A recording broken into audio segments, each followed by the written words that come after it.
কতটা বোকা ছিলাম আমি। অন্যের শখের মানুষকে নিজের ভেবে বসেছিলাম। ভাবতাম আমি তার জীবনে বিশেষ কেউ, কিন্তু আসলে আমি ছিলাম শুধু তার সময় কাটানোর একটা মাধ্যম। যখন তার একা লাগতো তখনই সে আমার কাছে আসতো, আর আমি সব ভুলে তাকে আপন করে নিতাম।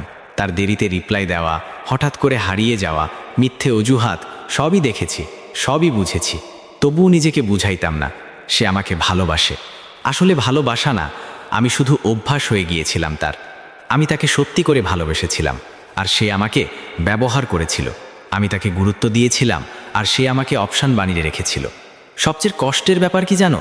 আমি জানতাম সে আমার না, তবুও তাকে হারানোর ভয় পেতাম।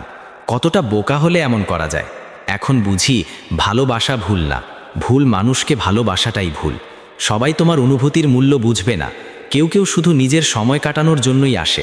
তাই এখন আর আফসোস করি না, কারণ আমি ভালোবাসতে শিখেছি। শুধু ভুল